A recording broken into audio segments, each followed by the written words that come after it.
PTI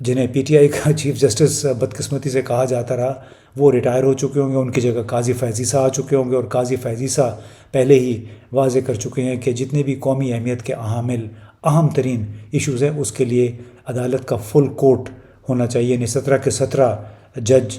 موجود ہونے چاہیے، کم از کم 10 جج موجود ہونے چاہیے اس قسم کے معاملات نپٹانے کے لیے۔ اب یہ معاملہ کہاں کو جا کے رکے گا معلوم نہیں ہے، لیکن اس سے بہرحال وقتی طور پہ ابہام ضرور بڑھ گیا ہے، اور چند دن اس معاملے پہ بحث مباحثہ ہوتا رہے گا کہ الیکشن ہو سکتے ہیں یا نہیں ہو سکتے۔ لیکن اصل مسئلہ الیکشن کا نہیں ہے، 6 نومبر کو ہوں، جنوری میں ہوں یا فروری میں ہوں، مسئلہ ہم سب کے سامنے یہ رہے گا کہ کیا اس کے ذریعے جو انتخابات ہونے جا رہے ہیں وہ مکمل طور پہ ٹرانسپیرنٹ ہوں گے، یعنی شفاف ہوں گے، غیر جانبدارانہ ہوں گے، تمام جماعتوں کو اس میں حصہ لینے کی اجازت ہوگی کہ نہیں۔ اصل مسئلہ یہ ہے، اس وقت لوگ اس جھمیلے میں پھنسے ہوئے ہیں کہ جی الیکشن نومبر جس طرح صدر نے کہا یا جنوری فروری میں ہوں گے، وہ نہ ہوئے تو 2-4 مہینے کے بعد ہو جائیں گے۔ لیکن ایک بات بڑی واضح ہے، اور جو گیم پلان ابھر کے سامنے آ رہا ہے وہ یہ ہے کہ الیکشن جب بھی ہوئے وہ اسی طرح ہوں گے جس طرح ماضی میں ہوتے رہے ہیں، بلکہ اس سے زیادہ ٹرانسپیرنٹ انداز میں نہیں ہوں گے۔ البتہ ایک ایکسرسائز انتخابات کی ضرور ہو جائے گی،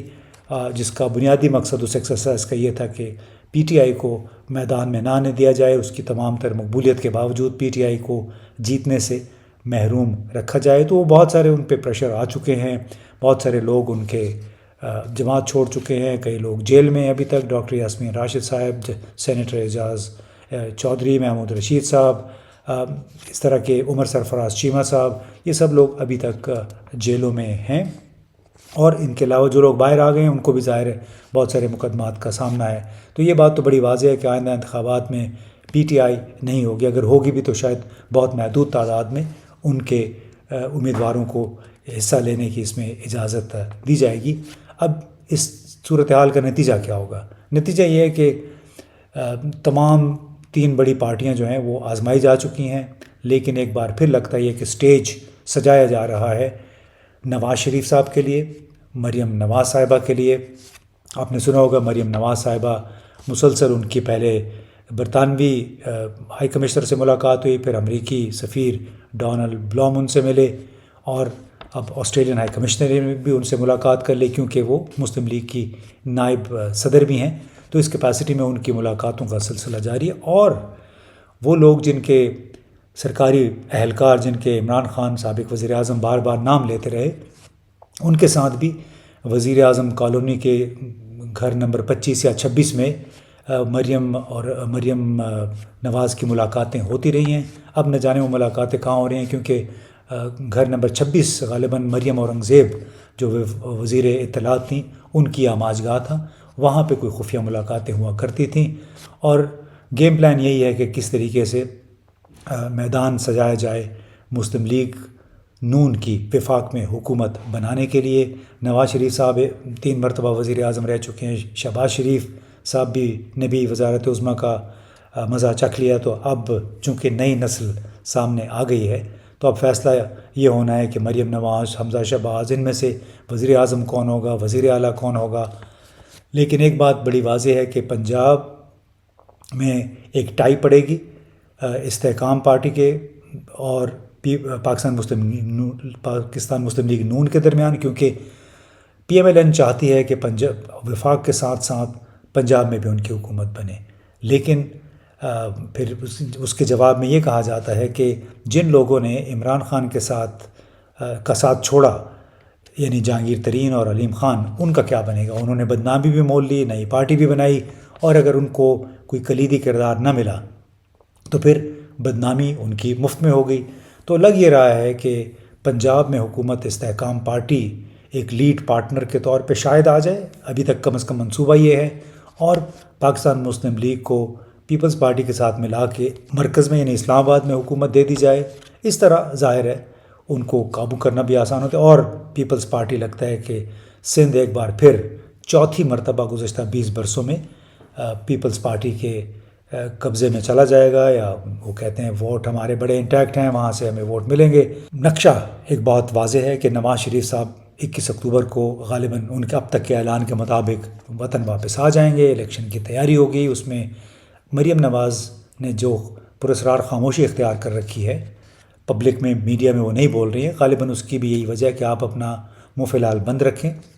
تاکہ کوئی غلطی نہ ہو جائے آپ سے، لیکن تیاری بہرحال زور شور سے جاری ہے۔ اور شاید پاکستان کی قسمت میں یہی لکھا ہے کہ چاہے نواز شریف کا گھرانہ ہو، شہباز شریف، زرداری، بلاول بھٹو، شاید ہماری قسمت میں یہی خاندان لکھ دیے گئے ہیں، بار بار انہی کی حکومتیں دیکھنی پڑیں، کیونکہ یہ اسپیشل گھرانے ہیں۔ اور پاکستان کے جو جدی پشتی مطلب کہتے ہیں کئی پشتوں سے، پہلے دادا، پھر باپ، پھر بیٹا، وہ انہی جماعتوں میں سے لوگوں کو چن چن کے اقتدار میں لاتے رہے ہیں، اور ان کے بھی دادا، پھر باپ، ماں اور اب بچے اقتدار میں آ رہے ہیں، آنے کے لیے تیار ہیں۔ کچھ عرصہ پہلے تک بلاول تو وزیر خارجہ بھی تھے، 90 ملکوں کا ماشاءاللہ انہوں نے دورہ بھی کیا۔ تو اللہ خیر کرے، ہماری قسمت میں یہی بلاول، یہی زرداری، یہی مریم، شہباز، نواز، حمزہ شہباز یہی لکھے ہوئے ہیں۔ اللہ کرے کہ ان کی مدد سے یہ ملک کسی بہتری کی طرف چل پڑے، کیونکہ ملک بہتری کی طرف چلے گا تو اس ملک کے جو غالب اکثریت ہے، 95%، 96% عوام ہیں، ان کا شاید کچھ بھلا ہو جائے گا۔